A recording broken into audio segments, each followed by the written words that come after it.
अधिकाऱ्यांकडे लोकांनी जाण्यापेक्षा शासनाने लोकांकडे जावं, हा माझा याच्या मागचा उद्देश आहे.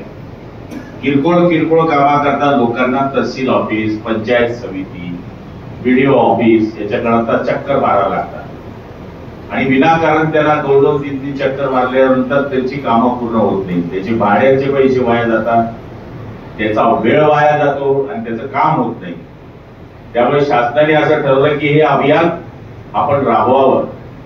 त्यामुळे आपण या अभियानाची सुरुवात पाळदीला पहिल्या वेळेस केली. आता 15 दिवस पहिले आपण पाळदीला कार्यक्रम घेतला. आता हा झुरखेडा, निमखेडा आणि या सर्कलचा कार्यक्रम आपण या ठिकाणी घेतोय. आपण 21 तारखेला धरणगाव शहराचा एक मोठा कार्यक्रम लावलाय. याच्यामध्ये जे लोक आहेत आमचे, ज्या लोकांना गरजू आहेत, जिथं फाईल नाही असं सांगून काही ठिकाणी लोकांना अडचण होते, तुमची फाईलच नाही, फाईलनी तर काम कसं होईल. तर सांगायचा अर्थ असा आहे की किरकोळ काम आहे. आता या ठिकाणी आपण पाहिलं असेल की वारसच्या नोंदी आहे. वारसच्या नोंदी करता आपला शेतकरी दावेस करतो, कशा करता फिरायचं ते. त्याचा बाप सांगतोय की आम्हाला पोरगा आहे, तुम्ही लावती म्हणजे काय. माझ्या माहितीप्रमाणे वारसच्या नोंदी पण जागेवर लागल्या पाहिजे, इथल्या इथे लावल्या गेल्या पाहिजे. आमचा शेतकरी आता तिथे यायला तयार नाही. अशा पद्धतीची कामाची आपण या ठिकाणी सुरुवात केली. तुकडा नोंद किरकोळ विषय आहे, त्याच्याकरता आपल्या शेतकऱ्याला फिरावं लागतं. हेही आपलं काम इथल्या इथे झालं पाहिजे. नंतर शिधापत्रिका, रेशन कार्ड करता तर भयानकच परिस्थिती काही काही ठिकाणी असते. तर ते रेशन कार्ड सुद्धा आमच्या जिथे जो पात्र आहे त्याचं जागेवर रेशन कार्डचं काम झालं पाहिजे. अशा करता आपण हे शिबिराचे जे बरेच उद्देश आहेत. केवायसी साधं किरकोळ विषय, केवायसी आमचा म्हातारा माणूस कुठे जाईल केवायसी करायला. तहसीलदार साहेबांना, प्रांत साहेब सांगितलं इथेच करून टाका सगळ्यांच्या केवायसी, जाण्याची गरज पडता कामा नाही. आमच्याकडे घर बसले हे आपलं काम करण्याचा आमचा छोटासा प्रयत्न आहे.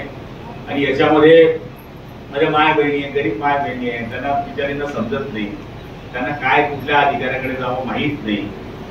कोणी असला घेऊन जाणार तर ठीक आहे, तरी ती जाते नेण्यासाठी वापस येते, पैसे खर्च करून. बरं तिला तर एसटी मध्ये तिकीट फुकट आहे म्हणून ठीक आहे, नाही तर मग कठीणच काम आहे ते. पण वेळ तर जातो. काही बाया बिचाऱ्या मजुरी बुडवून जातात.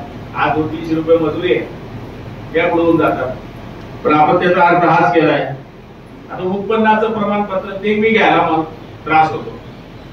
किरकोळ काम आहे, किरकोळ काम करता पण त्रास होतो. पण तो त्रास होऊ नये. माझ्या मतदारसंघातल्या किंवा माझ्या भागातल्या माणसाला हा किरकोळ त्रासही होऊ नये, त्याच्याकरता आपण या ठिकाणी हे शिबिर लावलेलं आहे. जात प्रमाणपत्र आहे. जातीच्या प्रमाणपत्र करता लोकांना फिरावं लागतं. आता जातीचं प्रमाणपत्र, आता जो आहे जातीचा तर तो सांगतो मी या जातीचा आहे, त्याच्या वडिलांचा दाखला त्याने दिला, 50 वर्षाचे पुरावे दिले, विषय संपतो. काहीकडे नसले तर त्यांची ते कसे करावे याची माहिती दिली जाते. हे काही शिबिर आज झालं उद्या संपेल असं नाहीये. पुन्हा याच जागेवर 3 महिन्यांनी गुलाबराव पाटील हे शिबिर घ्यायला लागेल. म्हणजे कुठे किती लोकांचे काम झाले. जिल्हा साहेब आले, प्रांत आले, गुलाबराव पाटील गोड गोड बोलून चालले गेले, काहीच काम नाही झाले. असं नाही व्हायला पाहिजे ना. आज बोललो तर 100 पैकी 75 केसेस तरी माझ्या 3 महिन्यामध्ये झाल्या पाहिजे, तर त्या शिबिराला अर्थ आहे. बरोबर. आपण हे शिबिर आज केलं आणि लगेच संपलं, आता पाहू पुढच्या वर्षी, तसं नाही आहे. आपण हे शिबिर वर्षभरात 4 वेळेस घेणार आहोत आपल्याच गावात. जेव्हा 4थ्या वेळेस आम्ही शिबिर घेऊ तेव्हा 2-4-5 लोक दिसणार नाही की त्यांचं काम शिल्लक राहिलंय. कारण की काहींचे तर सरळ असेल ते आजचा आज होऊन जाईल, काहींचे थोड्याशा अडचणी आहे ते पुढच्या वेळेस होईल, काहींची थोडे त्याच्यापेक्षा जास्त जिकरीची अडचण आहे ते 3ऱ्या वेळेस होईल, काहींचं 4थ्या वेळेस दिसणारच नाही आपल्याला की त्याला अडचण आहे. त्यामुळे आमचा करण्याचा उद्देश हाच आहे की गरीबातल्या गरीब माणसाला या ठिकाणी काम व्हावं. त्याच्यानंतर आपलं नॉन क्रिमिनल आहे. नॉन क्रिमिनल करता आपण किती फिरतो. ज्याच्या मुलाचे ऍडमिशन घ्यायचे त्यांना विचारा, तुम्ही ज्याच्या मुलं शिकतात त्यांना विचारा किती परिस्थिती वाईट असते. कडीकडे जा फिरा, त्याची गरज पडायला नको म्हणून आपण हे शिबिर लावलंय. जागेवरती तुम्हाला मिळावं याच्याकरता आमचा हा प्रयत्न आहे. नंतर डीबीटी योजना आहे. डायरेक्ट अकाउंटवर पैसे. आता लाडक्या बहिणी कसे येतात डायरेक्ट. पहिले ते तुमच्याकडे पैसे मागायला, तुम्ही त्यांच्याकडे पैसे मागायला लागले. उलट काम झालंय डीबीटीवर पैसे आल्यामुळे. त्यामुळे डीबीटीवर त्या लाभाचा विषय आहे, तो विचार करण्याची गरज आहे.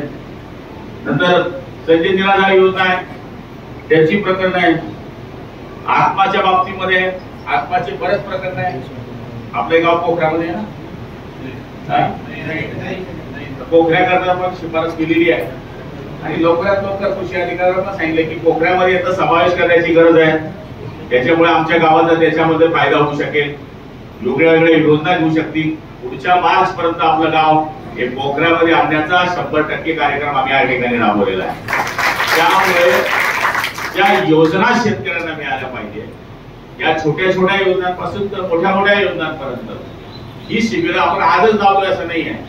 ही शिबिरं आपली 3 महिन्यांपासून सुरू आहे.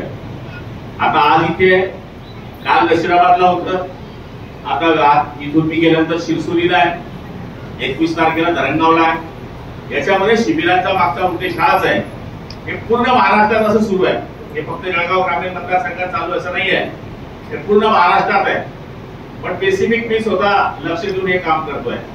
याचं कारण असं आहे की जेव्हा मी प्रत्येक खेड्यात जातो, गाडीपाशी मोठं गाव असं 4 तरी लोक येतात. तहसीलदार साहेब, प्रांत साहेब, अहो ते रेशन कार्डचं पाहतो, हो पाहणं ते आमच्या जातीचं सर्टिफिकेट पाहा. किरकोळ काम आहे शेतकऱ्याचे.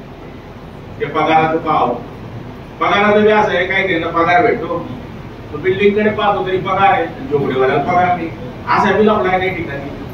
ते अशाही गोष्टी काही काही लोक बोलत राहतात. शेवटी प्रकरणामध्ये कागदांना महत्व आहे.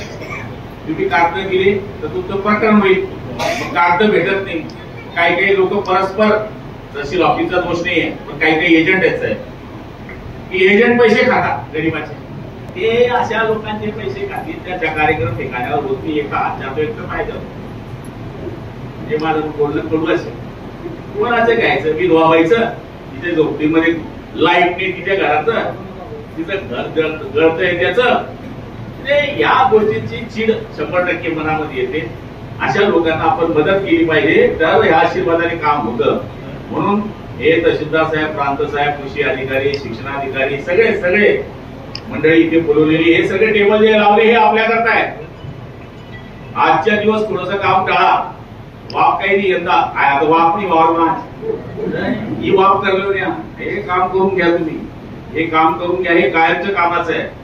केवायसी करता फिरता, रेशन कार्ड करता फिरता, संजय निराधार करता फिरता, कशाला फिरता? इथंच बसा, इथे काम करा. ह्या टप्प्यातली झालं 3 महिन्याने पुन्हा गुलाब येतोय तुमच्याकडे, तो तुमच्या समोर येणार आहे. त्याचं काम पकडा. कारण का नाही केलं तू 3 महिन्यात काम?